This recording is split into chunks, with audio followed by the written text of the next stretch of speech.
দেশের অর্থনীতির প্রধান চালিকা শক্তি বলা হয় যে তৈরি পোশাক খাতকে, সে খাত নিয়েই এবার উদ্বেগজনক তথ্য দিয়েছে গবেষণা প্রতিষ্ঠান research and policy integration for development বা র্যাপিড। প্রতিষ্ঠানটির এক গবেষণায় বলা হয়েছে, বিশ্ববাজারে চীনের পোশাক রপ্তানির পরিমাণ কমতে শুরু করলেও সেই সুযোগ লুফে নিতে পারছে না বাংলাদেশ। ফায়দা নিচ্ছে কম্বোডিয়া ও ভিয়েতনাম। কোথায় পিছিয়ে পড়ছে বাংলাদেশ? চলুন সেটি বুঝে আসা যাক টিবিএস এক্সপ্লেইনারে। সঙ্গে আছি আমি বর্ণা দাস।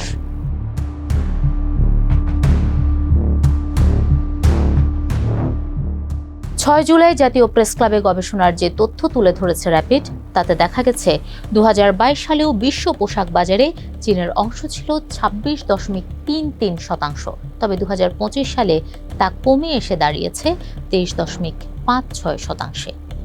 বিপরীতে 2022 সালে 11.67% বাজার দখল করলেও 2025 সালে বাংলাদেশের হার নেমে দাঁড়িয়েছে 11.54%। অন্যদিকে একই সময়ের ব্যবধানে কম্বোডিয়ার বাজার 3.34% থেকে বেড়ে 4.26% পৌঁছেছে, আর ভিয়েতনামের 8.57% থেকে বেড়ে প্রায় 9% উঠেছে। এই চিত্র বিশ্ববাজারে বাংলাদেশের প্রতিযোগিতা কমে যাওয়ার ইঙ্গিত।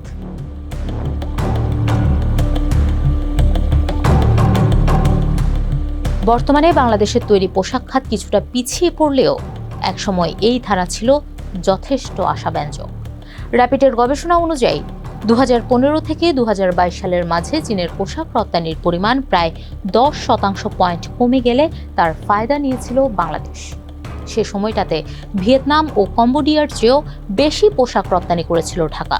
পয়েন্টের হিসাবে বাংলাদেশের তখন বেড়েছিল 3.75% পয়েন্ট। বিপরীতে ভিয়েতনামের বেড়েছিল 2.46 ও কম্বোডিয়ার বেড়েছিল 0.90% পয়েন্ট। কিন্তু 2022 থেকে 2025 সালের মধ্যে পুরোপুরি পাল্টে গেছে পরিস্থিতি।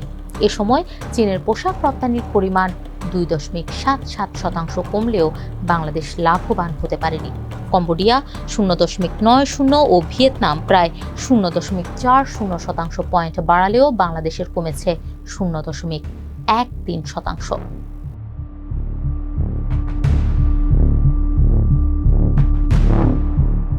পোশাক রপ্তানিতে বাংলাদেশের এই পিছিয়ে পড়ার পেছনে বেশ কয়েকটি কারণ সামনে এনেছেন র্যাপিডের chairman doctor M A Razzak.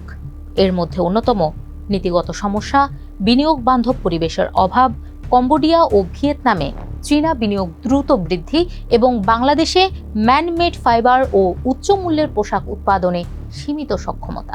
অন্যদিকে পোশাক খাত সংশ্লিষ্ট ব্যবসায়ীদের অভিযোগ, দেশে ব্যবসা পরিচালনার ব্যয় বেড়েছে, দীর্ঘদিন ধরে জ্বালানি সংকট চলছে এবং ব্যাংক ঋণের সুদের হারও বেশি।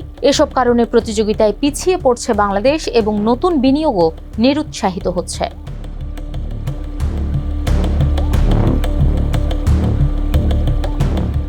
এমনিতেই গত কয়েক বছর ধরে পোশাক রপ্তানিতে খুব একটা ভালো অবস্থানে নেই বাংলাদেশ।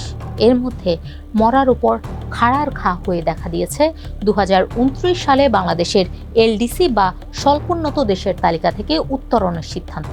এক্ষেত্রে র্যাপিডের আশঙ্কা, ইউরোপীয় ইউনিয়নের সঙ্গে নতুন কোনো বাণিজ্য সুবিধা নিশ্চিত না করেই যদি এলডিসি থেকে বেরিয়ে যায় বাংলাদেশ, তাহলে পোশাক খাতে এর পরিণতি হতে পারে ভয়াবহ।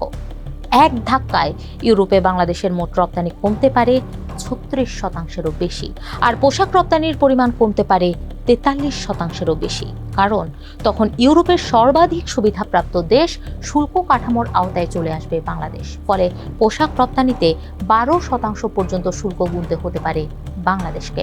বিপরীতে ফায়দা লুটবে ভিয়েতনাম ও ভারত, কেননা দেশ দুটি ইতোমধ্যেই ইউরোপীয় ইউনিয়নের সঙ্গে মুক্ত বাণিজ্য চুক্তি করেছে। কাজেই বাংলাদেশ সরকার যদি দ্রুত পদক্ষেপ নিয়ে এ ব্যাপারে ইউরোপীয় ইউনিয়নের সঙ্গে কোনো চুক্তি না করে, তাহলে সামনের দিনগুলোতে পোশাক খাতে এর প্রভাব পড়তে পারে ভয়াবহ।